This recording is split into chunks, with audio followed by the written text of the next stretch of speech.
Welcome to the Veterans Who Build show. Today's guest, we have an 82nd Airborne Veteran who today is a project engineer for a large general contracting firm.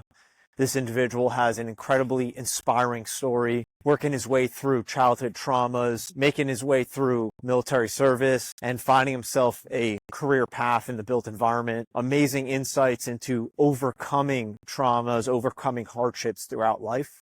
I'm very excited for y'all to hear his story. A quick shout out to our subscribers and our listeners. If you can please leave a review on whatever channel you're listening to our show, Spotify, Apple Podcasts, YouTube, that helps push reach a lot and really appreciate it. A quick shout out to our sponsor, Jet.Build.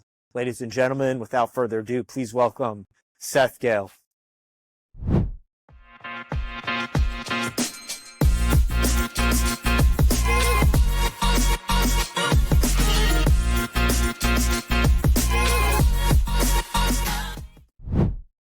Thank you to our channel sponsors, Jet.Build. If you're looking for ways to better manage your real estate development and construction projects, look no further. Jet is the command center software for end-to-end real estate development and construction management. That's www.jet.build.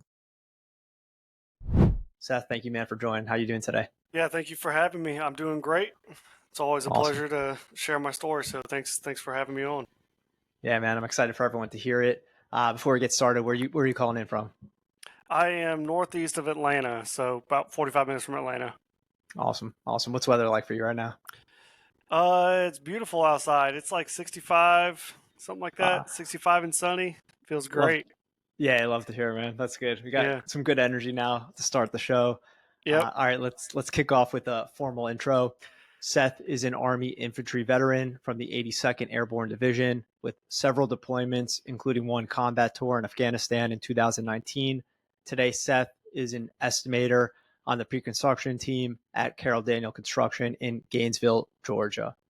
All right, Seth, like we talked about, like our listeners know, we like to go through chronological order. So let's start with childhood, where you grew up and what led you to your service. Yeah, I grew up in Northwest Ohio. I grew up in Lima, Ohio, relatively small town, I guess, 30,000, 40,000 people. I actually had a pretty tough childhood. I grew up with a single mother of three, and my father was never in my life. Kind of a long story there, but basically he stabbed my mother behind the ear when I was a toddler, and he went to prison. So my mom did a pretty good job raising us for, I would say, 8-9 years or so, and then she got into some pretty serious drugs. She got very addicted into drugs and physically abusive, emotionally, just violent household. Growing up with a single mother, it was pretty tough. Welfare kind of situation, lacking food. My house was real jacked up, and then the worst part of my whole childhood really with that was a combination of going through all that with my mom, and then at the same time, when I was about 10, I started getting sexually abused by a grown man. He was in his 30s, and he was a friend that I was introduced to basically, and he sexually abused me for about 5.5 years. And I left my mom when I was 12. My grandparents adopted me when I was 13. I was still going through all of this, and then I eventually reported that guy, and this is like a whole nother story, but I reported that guy when I was almost 16 and put him away in prison for the rest of his life. Moved on, finished high school, graduated high school. Well, actually, when I was 17, I joined the Army. So my junior year of high school, I knew I wanted to do something, and the recruiter kind of walked into the cafeteria one day, and I was just like, he talked to me. He's like, "Hey, man, you want to shoot stuff and blow things up?" And I was like, "Sure, let's do it." And so a couple of weeks later, I was enlisted into the reserves actually, and so my whole life I thought I was just going to go to college, but that recruiter walked in and he got me, and so initially I joined the reserves, and then I would eventually transition to active duty when I was like 20 years old. Yeah. So, I mean, before we, roll into your service, thank you for sharing, what is, I'm sure, a heavy, thing for you to share. That is your childhood. What really, I guess, gave me courage to create the show was hearing other veterans talk about similar experiences. And as we continue through your military career and then into your professional career, I want to highlight the fact that you were able to overcome those things, and it's really important for other veterans and other people, really, just in general, right, to hear that. Here we got someone who is winning national awards, something that you're going to talk about a bit later on. Even though you went through such hardships in childhood. So thank you for sharing that, man. Yeah, and you're right. That is I brushed over that quickly, but that is a extremely big part of my story because one in four men are sexually abused and one in three women. And then I also grew up without a father. I grew up around drugs and violence. So I fit into all these different categories of people who do not turn out to be successful, right? People who grow up without fathers, people who grow up in those environments.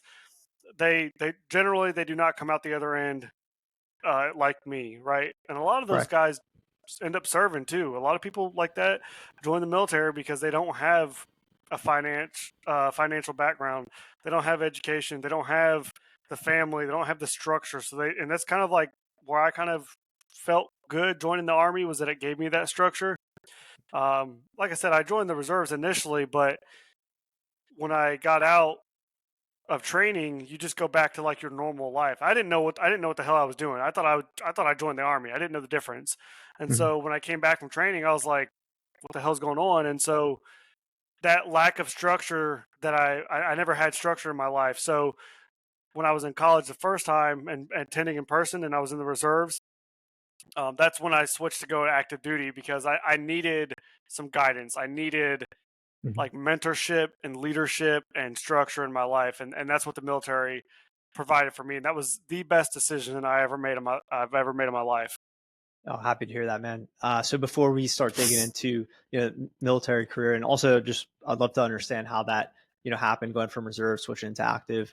But before we get there, I want to provide some space for you to give essentially advice to anyone that's going through similar, generally speaking, similar things that you experienced through childhood, because it's a great opportunity for people to learn from you.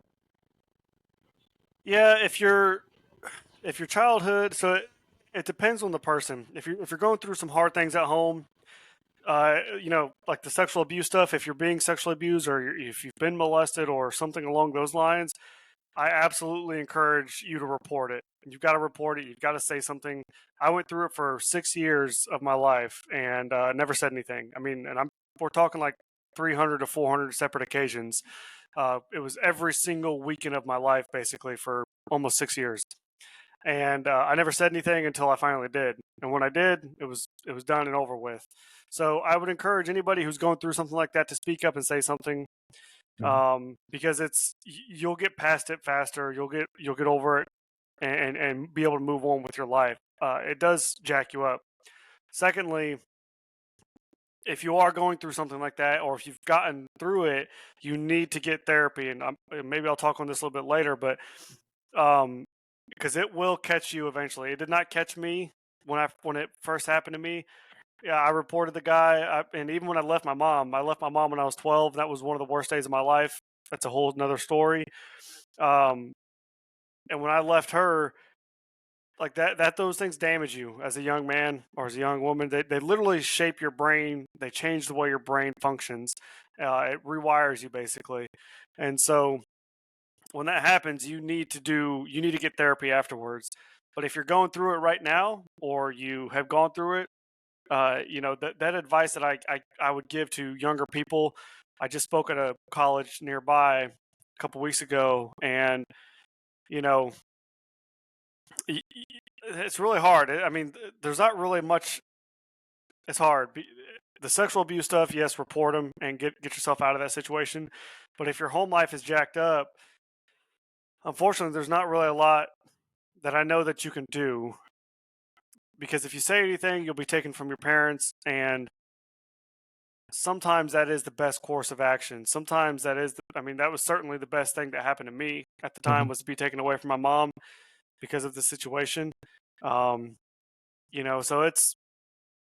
That's tough. The number one thing is like you are resilient, you are strong, and to keep fighting because there is hope in this world. You know, I'm 29, and if I went back 15 years or 20 years and I looked at that kid that was crying alone in his bed or didn't have his dad, his mom was beating the hell out of him. If I could go back and talk to that kid, I would tell him to hang on. Like you just got to get through a couple more years of this stuff, and once you're an adult, once you're able to handle your own situation, life is yours for the taking. Nobody else can stop you at that point, right? So sometimes you might have to suffer a little bit, but it also gives you a tremendous amount of perspective and gratitude on life. I have a unique perspective that almost nobody else in this world has because of the combination of things that I've gone through. Hmm. So with that, you know, I'm happy to wake up every day. I'm happy to come home and like have food on my table. I'm happy for the very small things in life. I'm happy just to have a good day, to not have bad thoughts, things like that. So that advice is just to keep moving, man. You know, just you have to keep moving strong and like I said, once you're an adult, you can reframe everything in your life. Yeah. Well said, man. Both heavy and powerful, and I'm sure that is going to help people as they just hear that advice, right? And like you said, you spoke at a college the other week, so I mean, just thank you for sharing that wisdom and just helping people out for just being able to hear someone who has gone through it. Thank you for sharing, man. Hmm. So let's touch on what happened. I guess you saw that recruiter, right? You got interested in joining. I guess that led to reserves. What was that situation like? And walk us through that Yeah, process. yeah. So I joined back then. I don't know if you can still do it, but back then I joined as a junior in high school. So I went to basic training between my junior and senior year, Hmm. and that was actually a lot of fun for me. I mean, I was super excited. I got there, and I had a chip on my shoulder at the time, and I kind of felt like the world couldn't stop me. I felt invincible, even though admittedly I was a turd back then. I mean, I was not physically adept at anything. I could barely do push-ups. I could barely run. I'm in the best shape of my life now, so it's funny to look back on my 17-year-old self, who I thought I was like hot shit walking around. Like I didn't think anybody could touch me. And anyways, but I was just like mentally. Now, as far as mentally goes, like I was very sound. I was good. Like there was nothing you were going to do to break me mentally. So we got there, and I remember showing up and doing push-ups, and you're going through the whole shark bait situation where they're jacking you up for a couple hours when Hmm. you first arrive. And I remember looking around and seeing other people and like how sad they were because they were away from home for the first time. And I had already been through so much in my life that I was just like, dude, like this is awesome. That was the Hmm. first time I'd ever gone to an airport, ever been on a plane, and I wasn't scared at all. Like I just because I'd already been through all that, it was just like an adventure. I don't know. I Hmm. just kind of like whatever. I'm just going to go to this airport and figure it out. So I did. I didn't have any guidance, and so yeah. But I remember showing up and doing all that, and basic was very easy. It was very hard the first time I went through it. I had to go through twice because when I ended up joining combat arms, but the first time I went through, it was hard physically, but like I said, the mental stuff didn't bother me at all. And I remember graduating. Graduating was a big deal to me. I was actually very emotional Hmm. at the end when you do your final event. You do like a 12-mile rut, and you get back to the company area. And I remember being emotional like the last mile because I knew I made it, and I knew like I was a soldier now, and I had done something that nobody in my family had done. I mean, nobody in my family's graduated college, and I hadn't done that yet, but I had done something which I considered more important, which is just being a part of the military. And I basically, at this point in my life, I was more successful than anybody else in my family, and I was only 17 years old. So it was like a very heavy moment for me. Um, Hmm. and I didn't, like I said, just to overcome everything that I had overcome in my life and to make it there was very important. And what's kind of funny about this is we get back to the company area, and when you graduate basic, you take off it's called a patrol cap. For those who don't know, you have a hat. You take it off, and then you put your beret on. Well, I did not know how the hell to wear a beret. I did not know about berets, and so like I just like slapped this thing on my head, and they already look stupid even if you're wearing them right. So when I put it on, it looks if you don't know what you're doing, it looks like a chef. It looks like a chef hat, and then you get, I'm like in my feelings, emotionally like charged, like super proud of myself. I just graduated. I'm finished. And my drill sergeant sees me wearing this beret like a dumbass, basically, and freaking, just like rains on my parade. It's just like, what the hell is that? Like comes and gets in my face, like rips it off. Tell somebody to fix it because I look like she called me Chef Boyardee. And so, but anyways, that was like an emotional moment. But yeah, I graduated basic. I went back to high school for my senior year, and once again, I just thought I was like the coolest guy in the room because I was in the Army, and at that point I was going to my weekend a month training, and so I was still in high school at that point, finishing up my senior year. So I knew I wasn't going to the Army yet, I guess is kind of how I looked at it. So once I graduated high school, I went to AIT I initially joined to be a mechanic. And when I went to AIT in Fort Lee, I thought from Fort Lee, Virginia, like I was going to be in the Army after that. Like I was like, okay, after this, boom, full-time Army, whatever, that's going to be my job. And it just wasn't because I was in the reserves. So I was very confused after I got back from all that. So, I mean, first of all, I felt just you telling that story. Also, once you're bringing up context of your background, I felt proud of you in that moment. And, whereas I'm sure it would have been nicer in that moment to have put the beret on properly, at least now you got a funny story. I mean, I was holding back a lot of laughs there just so you can share that. So that's awesome. So that whole scenario, which sounds like more or less a year, was for reserves. Is that correct? That's right. All right, awesome. So now you're in Virginia, Fort Lee. You're getting ready to enlist. I guess that's active, right? Full time. Yeah. So I came back from Fort Lee, went to Ohio, went back to Ohio, and I was there for like maybe less than 6 months before I realized that because I had no financial literacy, I had no structure, so I was just doing stupid things. I worked a couple like mall jobs, and I did my reserve stuff on the weekends. But I was about to be homeless basically because I didn't know how to manage my money, and so I went to the recruiters again and I said, hey, like I need to go active duty. I think somebody in my unit went active, and so I was like, how do I go active? Like I need to go active duty, and there was like an 18X contract, which was the Special Forces candidate contract, and so I signed that to go to Special Forces selection, and so that's how I ended up going the active duty route. And I ended up going to Fort Benning, and I was already a soldier at this point. I had already been through AIT. I showed up to Fort Benning as a prior service guy. I had already been in for a couple years, technically. And yeah, they did not like us. They did not like us at all. And we showed up, and I was supposed to attend like the last 3 weeks of basic training for the combat arms stuff because I had already been through the first 9 weeks, and I was supposed to go back through it.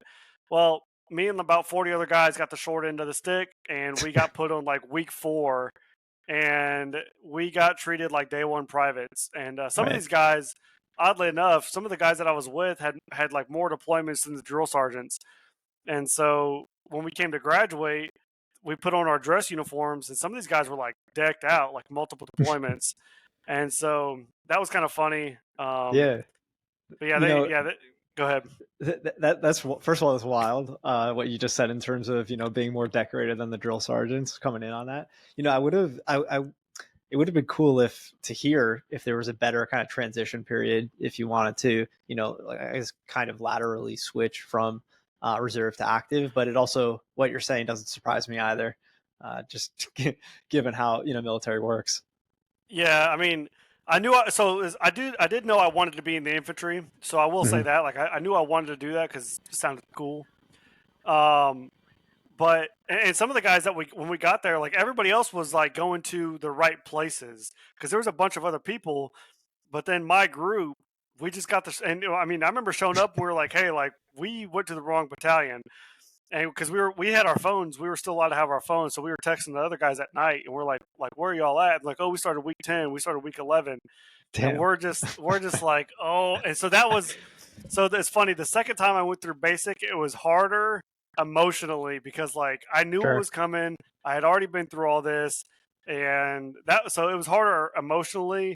Mhm. But the physical portion over the last couple of years, they really slowed down where they weren't jacking you up as much as they used to. So,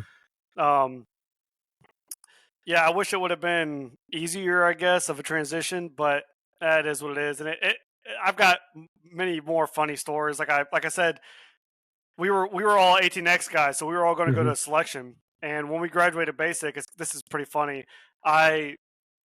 We all take a picture. We're out in this field. Me and like 10, 15 guys take a picture together.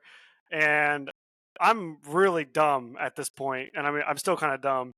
But at this point, I was really dumb. And I was like 19, 20 years old. And I post this picture on Instagram. And I say, future Special Forces candidates.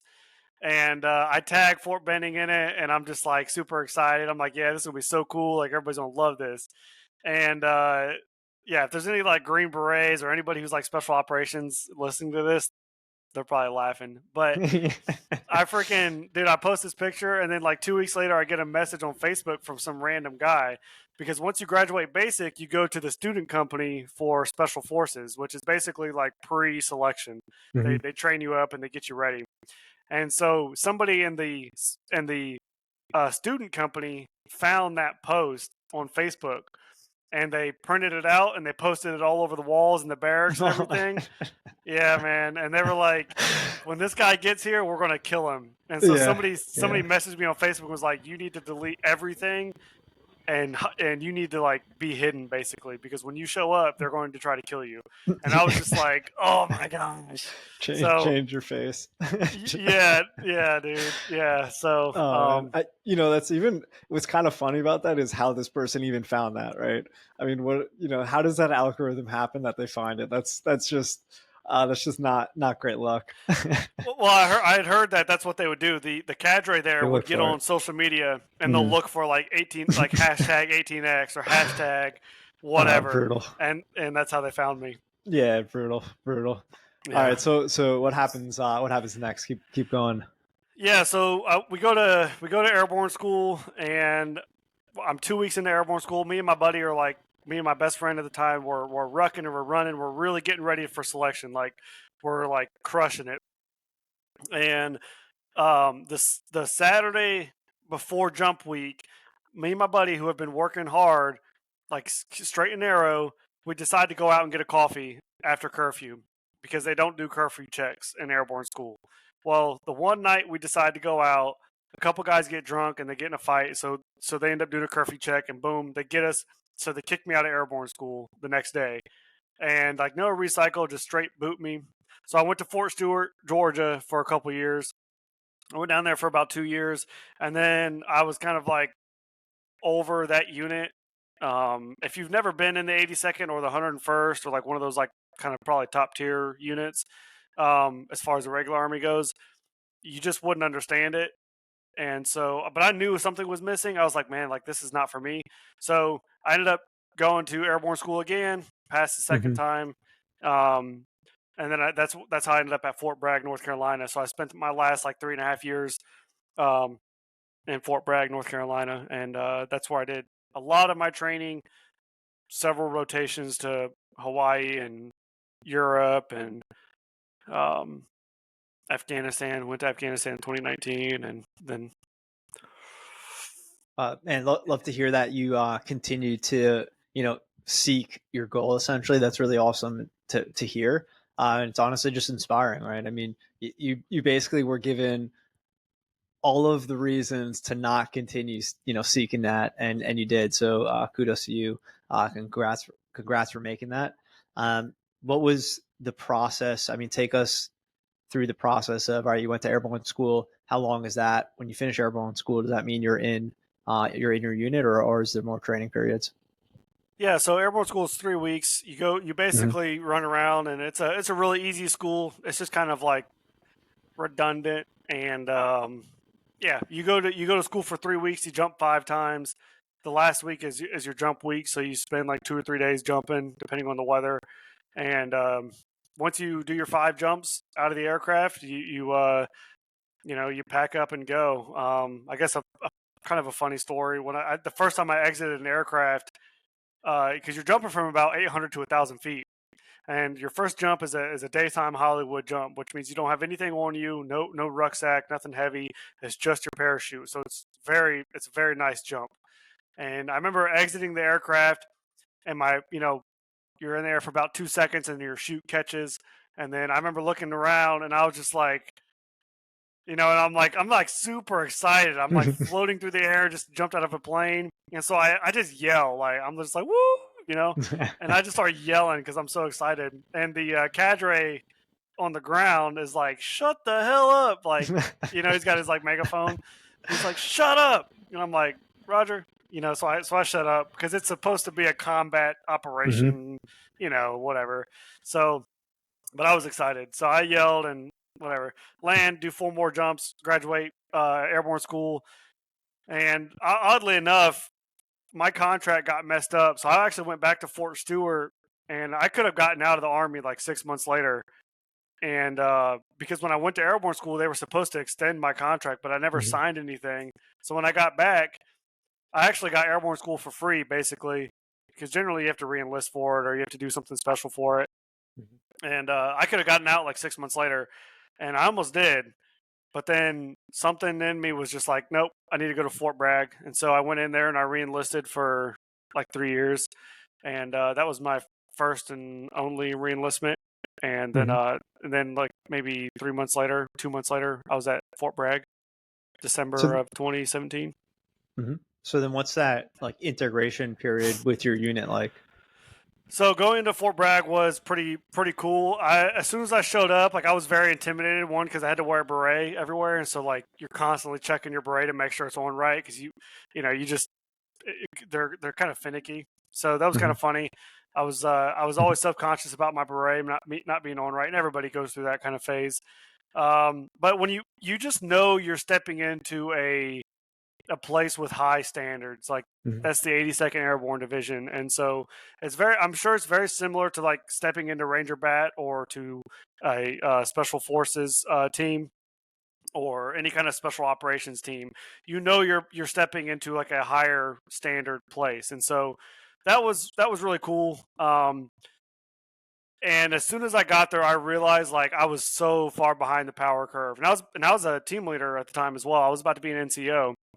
And so I knew that I really needed to step my game up, and I knew that I could do it as well. Like, I mean, I'm pretty smart. And so I knew I could do the job, but I knew that I was behind the power curve. And so that was pretty cool though to get there. And the cool thing about like the 82nd or the 101st, but really more particular the 82nd, is they call it the land of broken dreams, because anybody who fails like RASP for Ranger selection, or they fail selection for Special Forces or anything like that, they all go to the 82nd.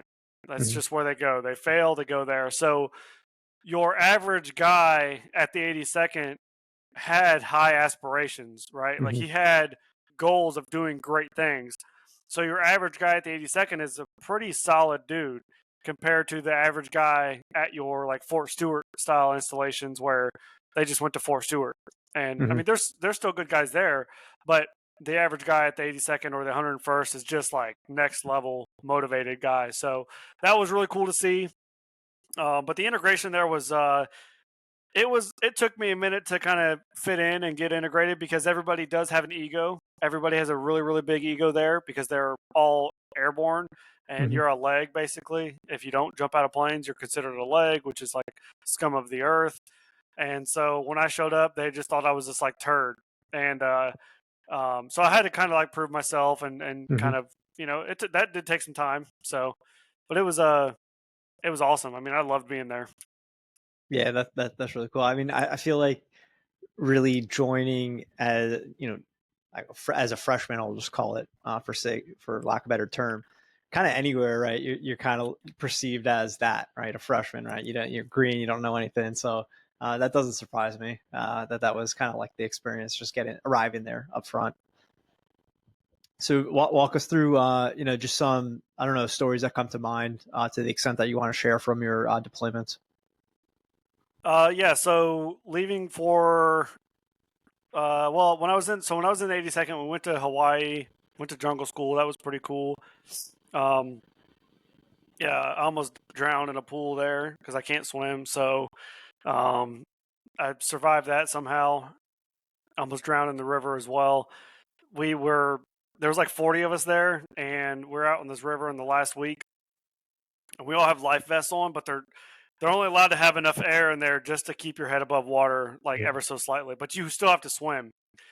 And one of the drills that you have to do is jump off the boat so that you can learn how to get back on the boat, basically. And I told myself, because I couldn't swim and everybody knew that I couldn't swim, that I was going to be the first one in the water. Like, I wasn't going to be scared. I was going to jump in. And I was the first one in the water.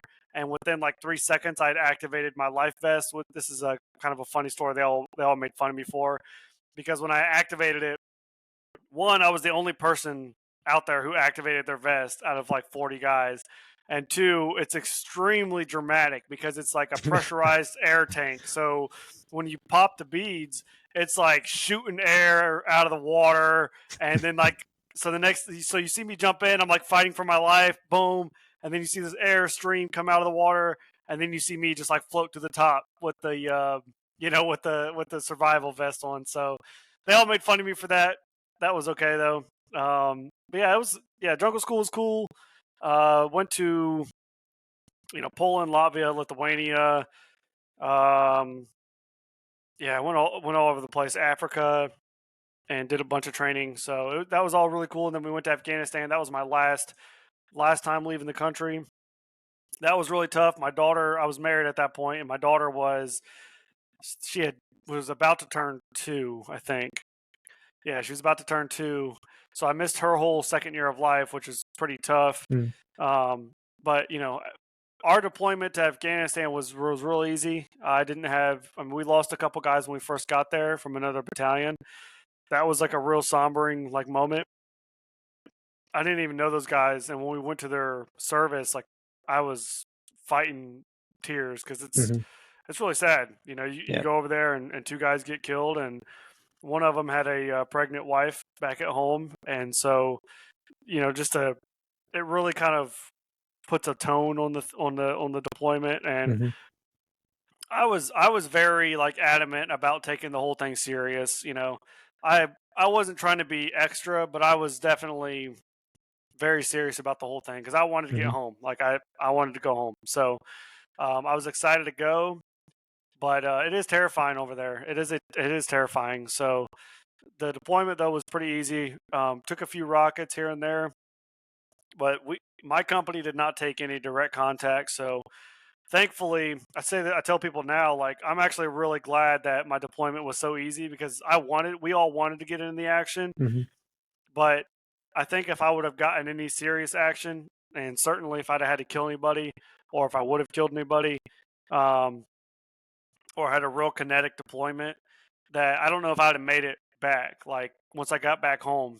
So just mentally speaking. So but yeah, the deployment was pretty chill. It was stressful, times, but for the most part it was chill, and it gave me it was a great experience. I mean, great experience. I'm glad I went. I'm glad I did it. It's something, a lot of people don't get to do and refuse to do, as a matter of fact. So it's pretty cool. Yeah, absolutely. That sounds like, as you put it, an amazing experience between all of those deployments. And what were, I guess, or I should just refine it to Afghanistan, because that's what you touched on last. What was like your general mission day to day? So the first 3 months what were we doing? The first 3 months we were on the airfield on CAF, and we were basically like a QRF. If a helicopter or something went down, we would go out and pull the people out of the vehicle and bring them back or whatever, destroy the vehicle, things like that. So that was pretty cool. We got to train with some PJs on learning how to like extract and rip apart vehicles, learning where to cut, how to use the jaws of life, how to use these different things. That was really cool. Going out and tearing up like an SUV with like sledgehammers and saws and all kinds of cool stuff. So that was fun training.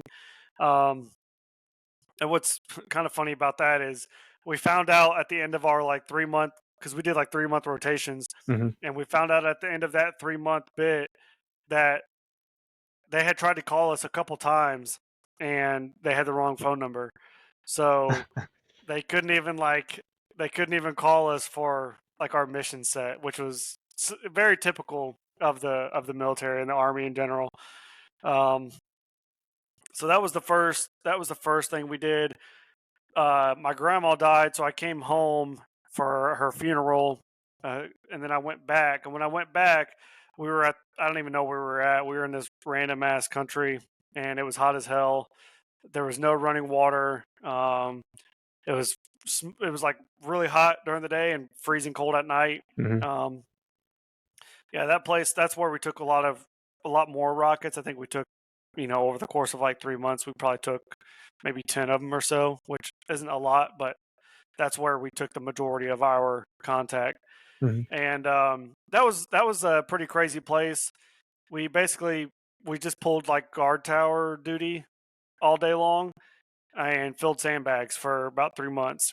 And while we were there, the Special Forces ODA, they would basically operate outside of that. So they used us as like a leap pad. So we had like Kandahar or Bath, which are your two main places, and then there was these like random small outposts that we would occupy that the special operations will use almost like a pit stop, Mm-hmm. or so that they don't have to go all the way to the objective. They can kind of stop halfway, and that's how I perceive. That's what I perceived was happening, and I believe it's what I was told as well. So, but that was cool to see those guys flying in and out every night, and then we were in between two small towns. So like one of them was like you could throw a rock to them, and then the other one was about a half a mile down the road, and they would always shoot at each other every night. So it was kind of like watching fireworks. Every night you'd go out there and you'd see the bullets like flying through the sky as they were shooting at each other. So that was kind of like, it's funny now, like you get mad at your neighbor and you just like point an AK out the window and just start shooting at their house. Like that's what they were doing. Crazy. Which is yeah, it is crazy. So Yeah. that place, I saw a rocket come down in front of me like 200 meters. I was sitting in the tower in the middle of the day. It was probably around 1 or 2 o'clock, and I heard the whistle. It sounds just like in a movie, which I was not expecting. But you hear the whistle, and I kind of like looked around, and I was like, man, what's that?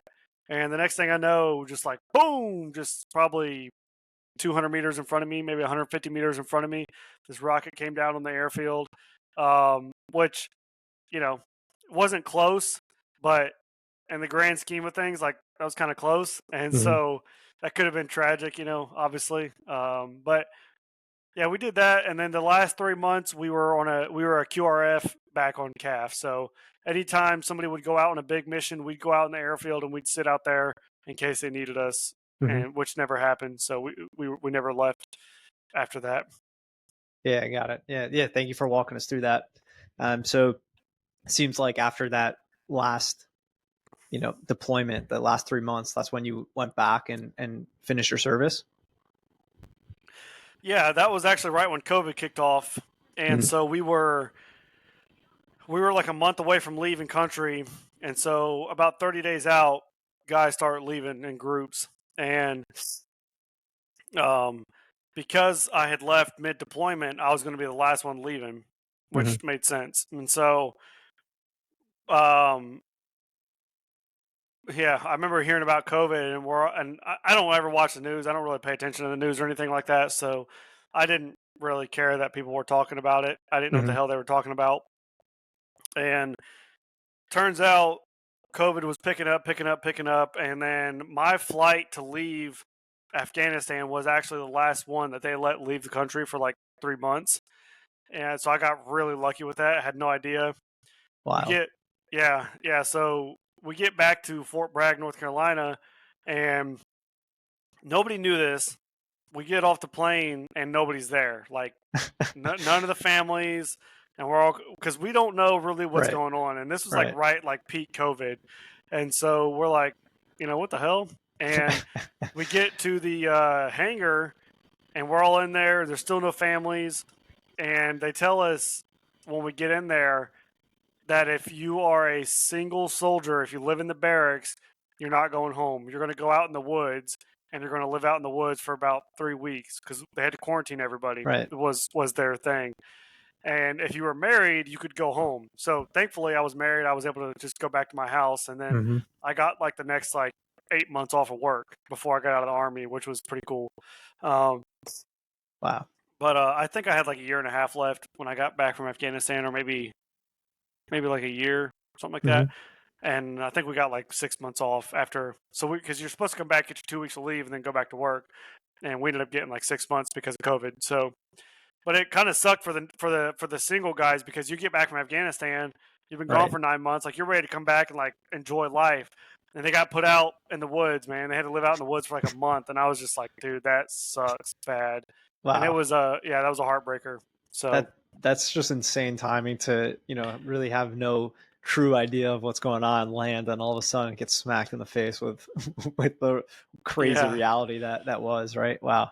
yeah, it was bad. So then I guess you were just essentially home for 6 months, and then you had another 6 plus or minus months to close out service. Yeah. We that was actually pretty nice. I got to hang out with my daughter, every day and do whatever. Yeah, and so eventually we started going back to work.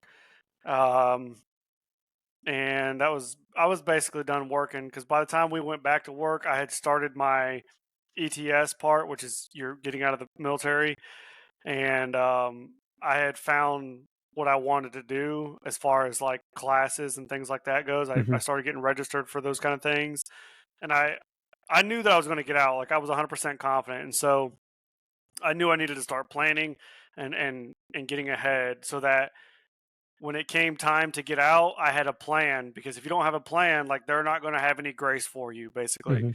If you just show up and you say, I'm getting out, and I gotta stay home so I can work on getting out of the Army, they're going to say like, what are you doing? So if you don't have a plan, they're going to be like, nope, you got to be here at work. And if you're not here at work, we're going to, give you punishment, which basically stops you from leaving the military. You can't leave the military while you're under like UCMJ or whatever. So Oh, interesting. So what was that? I mean, like even broadly, what was that plan like? I think you were saying like classes you were lining up. yeah, so I knew I was going to get into construction because my father-in-law, my wife's dad, does construction. He's been a GC here in Atlanta in the Southeast for like 20 years. Nice. So at a minimum, I was going to work for him, and that was actually like my plan. And I was already kind of talking to him about the whole thing, about working for him. And so I knew I was going to get into construction. So I started looking into like project management and things like that. And so I found a class. This is actually a really good class. It's by the Home Builders Institute, and it's funded through Home Depot. So that's actually what caught my eyes. I saw the Home Depot brand, and I looked into it, and it was like a 12-week, 6 weeks of electrical, 6 weeks of carpentry. And so I was like, okay, this is like right up my alley. And every week they have employers come in and interview. So I said, okay, cool. Like this is right up my alley. And so I signed up for that class. They also give you like your OSHA 10 and a bunch of other like small certifications throughout the class. Cool. Well, me being the person that I am, I was like, okay, I know I'm going to get into construction. I know I need to make myself marketable so that I can make the most money and do the best things. So I actually went and paid for my OSHA 30, and I knocked out my OSHA 30 before I even did that class. And so when I showed up, I already had my OSHA 30. And the lady who ran the class, her name is Tori Boderick, and she still works for the Home Builders Institute. And I give her a lot of credit for being in the place that I'm in today for several reasons, and I'll get into more of that. But so that was my plan, was to attend this construction class. And also there's another program called Onward Opportunity, which I think is like the best program the Army or the transitioning programs. I think it's like the best one that they have to offer, because the service member can take it within 6 months of ETS or anytime after they get out of the Army. You can take it whenever you want after you get out of the Army or within 6 months of getting out. And then their spouse can take it I think, the same timeline or any time in general. But they offer a ton of certifications like IT, project management, HR, like any certification under the sun you can get through that program for free. You get one of them for free, and then you get all of the study materials for free as well. But if you want to get another certification, all you have to do is pay for those extra exam fees, which is cheap in comparison. So I signed up for that program to get my PMP, which is the what is that, project management professional. Yeah. And so I was going for that and the construction stuff at the same time. And in between all of that, I was knocking out like little random construction certifications. I got my lead general associate for free as well. And so that was my plan getting out of the Army, was to knock out as many certifications that I could knock out and network as well. When you're getting out of the military now, they force you to create a LinkedIn account. And so I created a LinkedIn account, and like I said, I knew I needed to do something to be successful. And so I followed a guy, Michael Quinn, I think his name is. He's like one of the top guys on LinkedIn. And I followed him and another guy, Matt Quick. They were like really blowing up when I was getting out, and they're still very popular. And I just followed everything they said to do. They just gave a ton of advice, and I just did everything they said to do, which is, I can get into that if you want, but I started networking. So between networking and the construction courses, that's what I had done like the last 6 months. And that's really what set me up for success. Hell yeah. I mean, by the way, that's amazing to hear all of that. I mean, it's advice anyone could take, right? I mean, you're finished in high school, you're finished in college. Everything that you just said plays regardless of situation. So I guess this brings us to, really kind of the next phase of the conversation in terms of that transition period, right? So what was that like for you? You had this plan in place, now you're discharging. How is that in terms of transitioning? So that was actually one of the hardest times of my life, I would say. I was extremely on the like suicidal brink of life. Like I was, I've dealt with suicidal ideations my whole life just because of my childhood. But when I was getting out of the Army, dealing with that stress of selling my house, like moving to a new place, getting a good job, all of those things were like piling up on me. I had 2 babies. My son was like 3 months old. And we're in a 2-bedroom apartment for the last couple months. So like there's a lot that was happening. And I knew I wanted to talk about this part today because when you're getting out of the Army, that is extremely stressful. And I think a lot of leadership is failing people because it's already a stressful time. And what the leadership was telling me was like, you're not going to get a good job. You're not going to make good money. You need to re-enlist. And I knew that I did not want to re-enlist. I knew that I was done. And so what my leadership should have done was encouraged me to do what I wanted to do and also help me build a plan. Because all they say is like, you don't have a plan. You don't have a plan. You need to re-enlist. And it's like, look, man, if that guy doesn't have a freaking plan and he wants to get out of the Army, help him build one, right? I just talked to you about the 3 things that I did getting out of the Army, and that's not even enough information. So when people ask me, what did you do that helped you be successful when you got out, I tell them exactly what I did, step by step by step. It's not like when I say go network, that's not my answer. That is a very high level answer. What does networking mean? Because I don't know what the hell it means. I didn't know what it meant then. And so somebody had to like kind of show me, and then I took it to another level. So a lot of these, like when you're coaching somebody or somebody's coming to you for advice and you just say, I just did it. That's all you got to do. You just got to do it. It's not that simple. And if it was that simple for you, then great. But paint that picture for somebody else. Yeah, no, well said, man. I mean, when you said that leadership told you didn't have a plan, I mean, I held back a laugh because to me it sounded like you had a really freaking robust plan, right? I mean, I already mentioned that you did. So yeah, I can imagine how that's really screwing with a lot of people, especially if they're saying it to those like you in this example who actually did have a very robust plan. So yeah, good thing to highlight. So walk us through what helped you get past that stage, what advice you would give yourself, looking back. Yeah. So I'll talk about what I did that made me successful, right? So one of the first things that I was fortunate enough that when I got on LinkedIn, there was an event that popped up in like North Carolina. This guy's name's Rob Renz. I think he was an insurance agent at the time, but he's a Marine veteran. He's big on LinkedIn as well. He connected with a couple other people, Rich Cardona and Eliza Delgado. Those are the three people that I remember from that event for specific reasons. And I went out to that event because it was like you could get a free suit, a couple shirts. They would like give you a nice suit, and they dress you up. And then they will also give you a free headshot, professional headshot, which is still the headshot that I use today. And that was 6 years ago, I think, or not 6, 4 years ago. And so I went to that event and I had posted, I started like build my LinkedIn a little bit, but I didn't know what the hell I was doing. And I still I'm not social media savvy yet. I'm still working on it. And the lady who I talked to, Eliza Delgado, she pulled up my LinkedIn account. She's like, "Oh, this looks really good for considering where we're at." And I said, "Okay, thank you." And she asked me like what I wanted to do, and I do like to talk, and I like to tell stories. I have a crazy story, and so I kind of mentioned some of that to her. Like I plan on writing a book and all this stuff.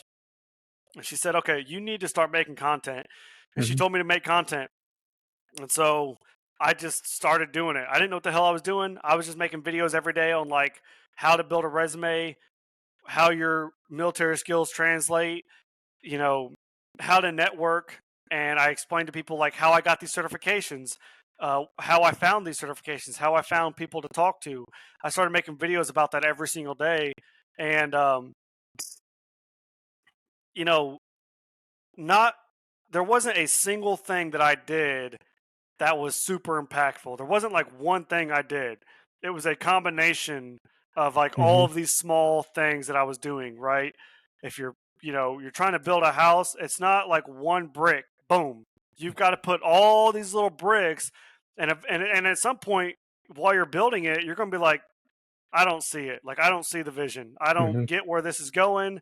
And you just got to keep stacking the bricks. You just got to keep every single day plugging it in. And I'm going through it right now because I'm writing a book. And so while I'm writing a book, I've got to keep plugging away at creating videos and, trying to find more speaking engagements, creating more content. Every single day I've got to keep plugging, and that's what's going to build the house. It's not going to be this like one viral brick that's like boom, now you're done.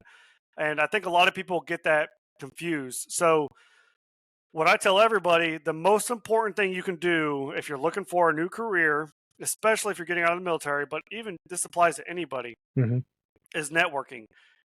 You will get more places in this world just by knowing people, and that's what's gotten me where I'm at today. And so literally what I did on LinkedIn, and this is going to sound, this is what loses everybody, because I had a lot of veterans who come to me and they all come to me and they say, "Well, Seth, how'd you do it? How'd you get this job?" Because everybody told me I wouldn't make 6 figures. They told me I wouldn't do X, Y, and Z, right? I got a job offer from somebody when I was getting out of the Army. And I'll tell you this, I said I wanted to make $75,000 at the end of my first year. And he laughed at me over the phone. And so I was like, okay. I was like, you know what? Maybe I need to humble myself. And turns out that first year I got out of the Army, I made like 120. And I don't mean to say that in like a bragging way, but it was just proof that if you put your freaking mind to it, you can do it. If you find the right place, and the money's not everything, but even if I'd have made 75 or 80,000, I still did what somebody said I couldn't do because they didn't want to do it. Like my own leadership in the Army was telling me I wasn't going to make more than $40,000 in construction. So I say all that to say you're going to have these doubters. And like I said, this is the part that loses everybody when they would come to me and ask me for help, is I would say, okay, here's what you're going to do, because here's what I did. Go on LinkedIn, type in whatever profession you want, construction, HR, whatever it is, and then filter it to the city that you want to move to, Atlanta. Okay. Now filter it to people. So you're only looking at people that have that same title or have had it in the past or are associated in some form or fashion. and then connect with every single one of those people. Every single one of them. Connect. And what I found on LinkedIn is like most people will connect with you. Unless you're a finance guy trying to sell freaking finance advice.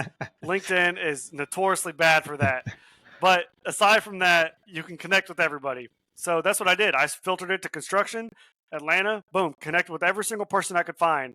And I shit you not, I messaged every single one of those people. As soon as I get a notification that so-and-so connected with you, boom. And I optimized it too, where like I had a script, right? And I would personalize it to the person and I'd fix it up a little bit here and there. But I had a script that would I would send to that person. And whenever I got a response, I kept track of that so that I could tailor my next one. Like, okay, this script has not gotten a response yet. You have to optimize these things, right? Like what's catching the eye, what's not, what sounds good, what sounds bad. And I mean, I probably messaged 300 to 400 people over the course of like 3 months.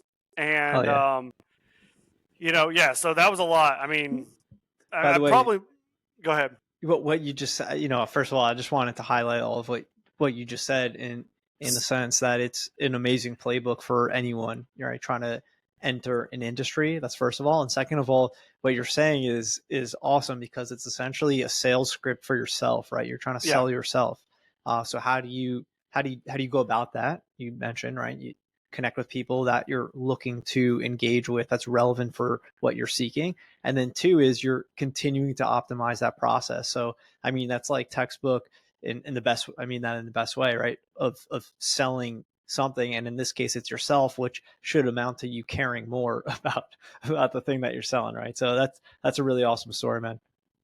And it's just like, that's all you're doing. You're selling yourself, right? So LinkedIn is such a powerful tool. And I mean, I could talk about this stuff all day, but these are all the things that I was doing to make myself stand out. And I would message everybody. And what's discouraging, because it's kind of like door-to-door sales where you get a lot of no responses or just flat out no's. And like every good salesman will tell you, all it takes is one yes, right? And that's all it took was one person to respond to me and say, here's my phone number. And in my situation, that person happened to be the VP of a company. And he actually, I don't think I messaged him first. He actually reached out to me first because of the content that I was posting about 3 to 4 times a week. He saw a video of me walking through, showing people what I was doing in my training. And so he sent me a message and said, hey, if you know anybody coming to Atlanta, let me know. And I was like, okay, well, I'm coming to Atlanta, right? And so once again, this was not like if I would have just posted that video, that wouldn't have got me anywhere. If I would have just connected with him, that wouldn't have got me anywhere. But the combination of these little steps is what did it for me. And I tell everybody this, man, and nobody wants to listen. I mean, a handful of people do, but I'll tell them, because the first thing they told me when I left that workshop, that lady said, go get 500 connections tomorrow. I said, okay. 500 connections, boom. Because as soon as your LinkedIn has 500 plus connections, it is automatically more marketable. You fix your header, you fix your headshot, you fix your bio, you put in your bio who you are, or what you want to be, right? You don't dress for the job that you have, you dress for the job that you want. So that's what you put in there. I put construction professional, and I don't know shit about construction at this point, but that's what I put because that's what I wanted to be. And so I just went through a message. And like I said, most people don't respond. I had maybe 3 or 4. And out of the 3 or 4 who did respond, I got interviews. And then also what I would put in my message, and this is really important, is you're looking for a reason that they would refer you. Because if they refer you, what do they get? A bonus. They get that referral bonus, right? So if you can talk to them and relate to them in some form or fashion, say, hey, do you mind if I come out on the job site with you for on a Monday or Tuesday, just kind of see what you do day to day? If you can get a job shadow opportunity, that is a free interview, and they don't even know it, right? They don't even realize they're interviewing you, because if you show up and you're just here to shadow and just like, I don't know, I haven't applied yet, but I just kind of want to see what you do. And then you two click and you two get along really well. This guy's gonna be like, bro, like freaking apply, man. Like, let's go, man. Let's get you in here. Yeah. He's going to get paid because he's going to refer somebody, and then you're going to get a new career. Like it's there's levels to this, man, but you can't figure it out unless you get in the water. If you don't get in the water, you're never going to figure it out. You just got to start shooting. This is amazing advice. And I don't mean that lightly at all. It's so important for people to hear and just realize that, it's just essentially effort, right? And the effort will get you there. You got to be able to also take a few punches, right? Like you're saying, a lot of people won't answer, and that's all right. I mean, also at a minimum, you're connecting with them anyways. You're growing your own network, and who knows when that may or may not grow into something. And then that last piece that always will wrap all of this together, which is like your analogy of a home, right? You're laying bricks. You might not be able to see it on the first few bricks as you continue to, put effort in, produce something, right? Whether that's posting, whether that's networking, whether that's showing up on job sites. I mean, it'll eventually create the picture, but it takes time and effort, which is why I imagine people, are sometimes reluctant to hear you out in what you did. But I mean, I can't recommend everything you said enough. That's all amazing. Yeah, man, and like you said, it's an effort thing. Even today, and even after I got out of the Army, guys would come to me for help because they see how successful I've been. I've won awards and I've done these different things, and they say, "Well, how did you do it?" And I tell them, and I say it with the same passion that I just said now for the last hour, and I get very fired up about this stuff because somebody's coming to me for help, and I have the opportunity to change their life. Hell yeah! And at the end of the day, though, it's just an effort thing. Like, how did I do it? I just kept going. I just kept going. I kept messaging. I kept freaking watching videos. I kept getting certifications. I kept just plugging away, and that's what ultimately did it for me. So I'm going to also interpret that, and obviously, just correct me if I'm wrong. I'm going to interpret that whole piece as that's how you got through this transition period, right? As you just kept pushing forward, you kept doing. Yeah. And then that led you to where you're at today. Is that correct? Absolutely. Yeah, man. Yeah. Awesome. So that VP messaged me. This is like another effort thing. He asked me to come out to Shadow. So I drove 5 hours to Atlanta to Shadow, drove back to Fort Bragg, came out 2 weeks later, drove 5 hours out there again to interview. He offered me the job on the spot because of my life and everything that's happened to me.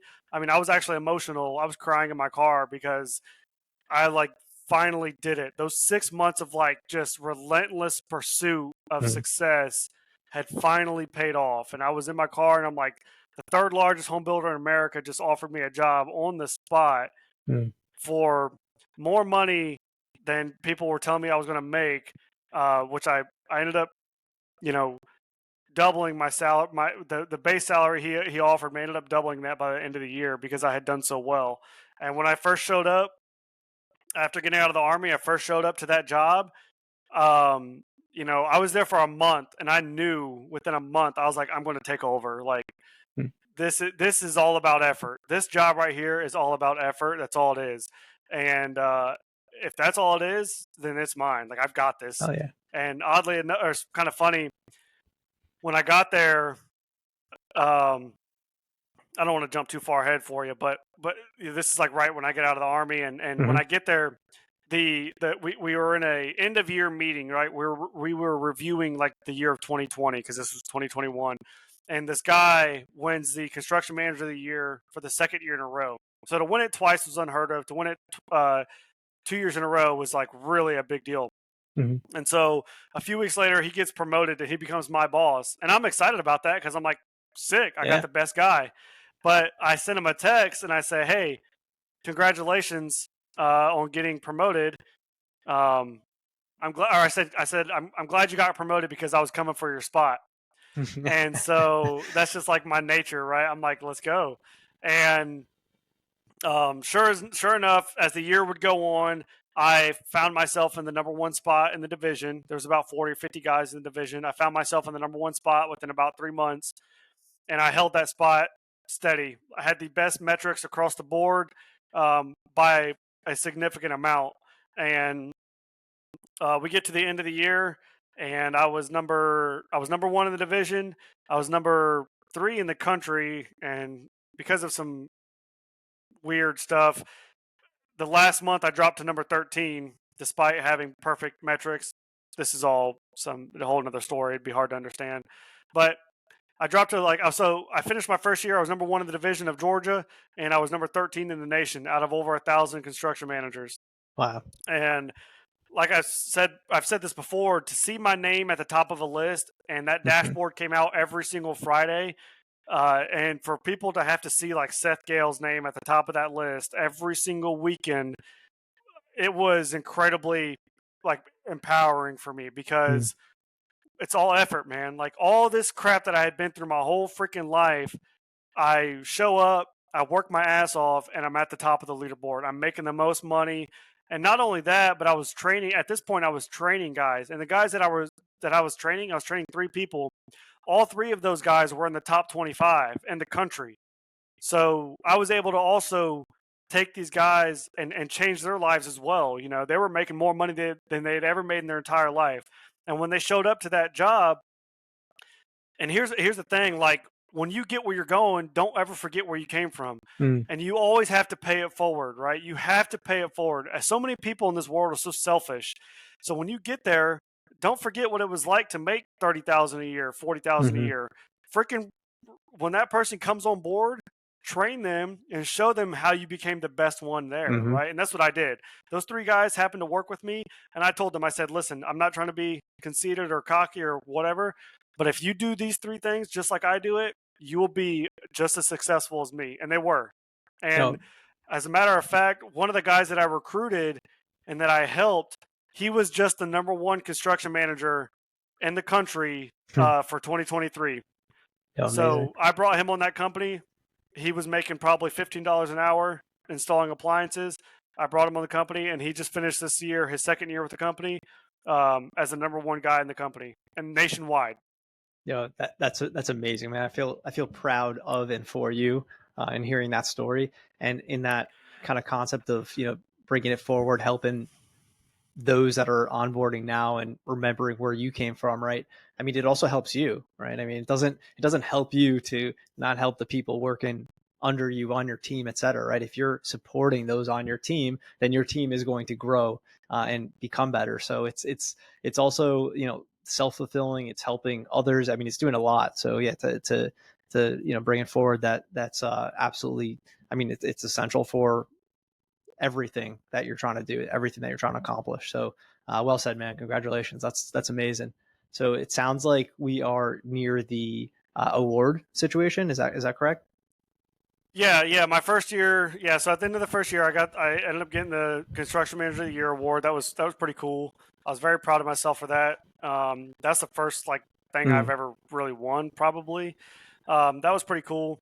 But what was even bigger was I ended up winning so going into sorry, my dog is like freaking out.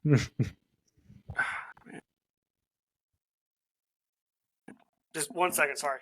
No worries, man.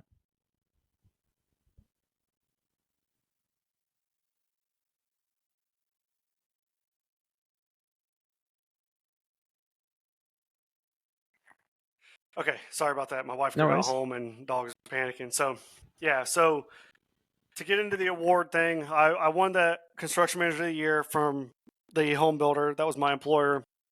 But throughout that entire time of me being out of the Army, I was recruiting a ton of people to get into construction. I was focusing on veterans, and I got several veterans hired in like Washington, Texas, Carolinas. I probably recruited like 10 or 15 people to Pulte. And that, you know, I was recruiting so many people, like I was kind of getting recognized for that just through Pulte. They were just kind of like he's bringing on all these people, and most of them were doing pretty good. So, and with that,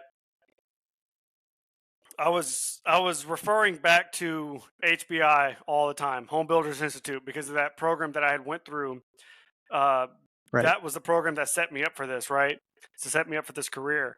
And so because I referred to them and I still advocate for them today, I will still tell you today, they're one of the best things I've ever done.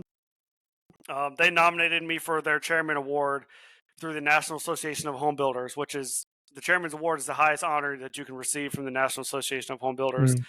And they nominated me for that in 2022. and I got the award presented to me in January of 2023. So I went out to Las Vegas to the International Builder Show. I got to get up on a stage and freaking give this little speech and just say, thank you for all this. And that was definitely one of the coolest things I've ever done.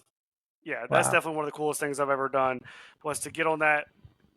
To say that I'm a national award-winning construction professional is just like, that's something that is hard to put on your name, and I'm able to do that. Congratulations, But man. That's no small feat. That's a big deal. Amazing job.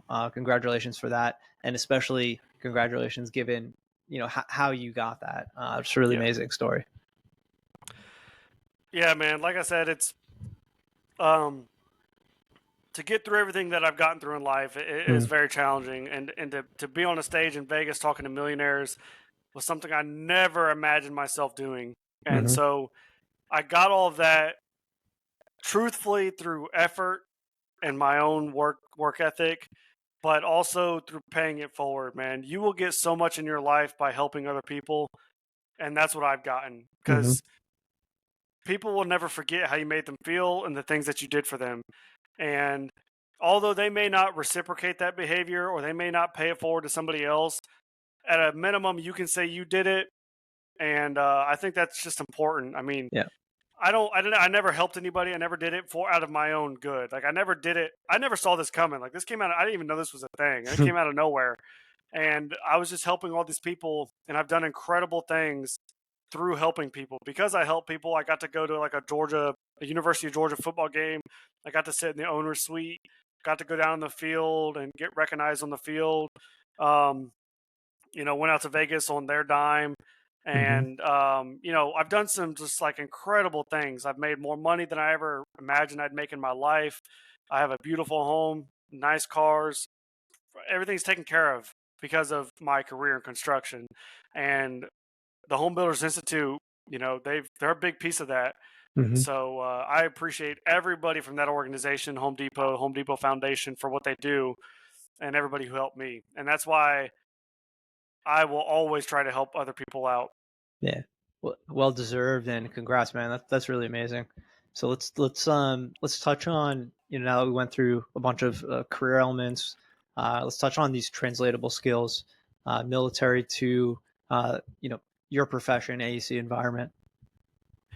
Yeah, so I think, especially in the home building industry, if you get into home building, being able to work alone is a big thing, because that's you do work as a team, but you do a lot of your work alone as well. And I think that people in the military do very well at that. But also, the number one thing that I would tell people to use to market themselves, especially in interviews, because it's not a tangible or quantifiable thing, but it's your critical thinking. So when you're in the military, especially an infantry guy, like a lot of combat arms say, we have no translatable skills. We have no translatable skills. I give up. I'll be a cop or I'll be homeless. Like, that's what I'm good at. And for me, I'm like, no, like I'm good at something, and I'll figure it out. And what it is those critical thinking skills, right?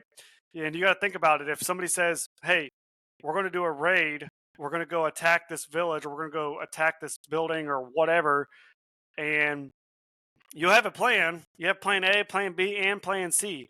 And all three of those are going to fail. It happens every single time. So what happens when they all fail? You start to think critically about, what are we going to do to succeed? What are we going to do to get the mission complete? And that is something that is ingrained in military people or veterans, because every single day something fails. 4:45, you show up, formation's late, or the formation shows up, and now we have a change of plans. The mission got moved to this day, and now we got to do this. And so the plan is always changing, and you always have to adapt. And if you've served, you're just used to that. That's a daily thing. And civilians don't generally go through that on an extreme level like you do in the military. And so that is the thing that I tell everybody, is your critical thinking is the most relatable skill that you can use. It is that get it done kind of attitude. It is the find a way, right? Not accepting, not accepting defeat. That's hard to quantify. That's not something you can put on a resume per se. But when you get that opportunity to interview, that's something you really need to stress about. It's like, I have led people in combat. If you think I can't build this damn house, you are out of your mind. If you think, you think like freaking Jake from Walmart is going to outwork me, you're out of your mind. I'm sorry. Mm-hmm. Like, you're just crazy. Like, I've done some of the hardest things you can do under the most stressful conditions. If you think I can't sit at a computer and count toilets, and I'm an estimator now, so I make that joke. But if you think I can't figure out how to measure concrete, like, you're crazy. I can do this. I know I can do it. And so that's like my message a lot, is having that get it done, tenacious attitude. Absolutely. Yeah, yeah. well said, man. And it's also recognizing, exactly to your point. I mean, these are things that you could bring into your work environment, right? I mean, obviously you're not gonna, or at least I guess I hope you're not gonna be, in some extreme environment in the field overseas, right? But you're going to be, in whatever profession, like you just brought up, right? You're building a home. Obviously you can do that. You just led a team in combat, right? You're counting concrete pour. I mean, obviously you can sit down and do that. You're doing something that involves effort or hard work, obviously that translates, right? So it's just finding where you can create those, you could bridge, right, those skills into the work environment. And I couldn't agree more, man. That's very well said. Thank you. Yeah, I appreciate it, man. And I think another big thing is like understanding that once you get out of the military, you may have to like take a step back, and you may have to prove yourself again, and that's something that a lot of guys don't want to do. What I would say is, yeah, it is tough. And when you're in the construction industry, I think if you show up and you work hard, you will be recognized very quickly. Like it is not hard to stand out in this industry. It's just not. Like if you just show up and you work hard and your stuff is always done, you show up early, maybe you stay a couple minutes late, like you'll be fine, man. And I moved up through the ranks very quickly because of that. Yeah, well said. Huge opportunity in the industry. So it's a great avenue for vets to join and grow exactly like you've done in your story. Awesome, man. So to close out the career side of things, I want to give you a moment to shout out any career wins. I know we definitely mentioned some huge ones like that award. You could double down on that, or if you got anything else to say. Yeah, the big ones are, getting the construction manager of the year. That was cool, and the chairman's award was really cool from the National Association of Home Builders. I just recently got my degree. That's another thing that just stands out about me, is like through all this and exercising and doing jiu-jitsu, and I run ultra marathons, and I have a family, and I work, and I do all these different things. I managed to get my degree at the same time. So just continuously pushing myself is kind of what I'm very proud of as far as like career wins goes. And now I landed at a company that is just like awesome company, awesome culture, great people, just a great vision. So amazing, man. Yeah, happy to hear that, and congrats on the degree. That's another amazing accomplishment. Yeah, absolutely. All right, man. So closing out our discussion, we touch on either both of these or one of these. I already heard you plug it in. Wellness practice and or books you'd like to recommend. Yeah, wellness, I would say you have to exercise. Like that's my thing. I think exercise is important for multiple reasons, but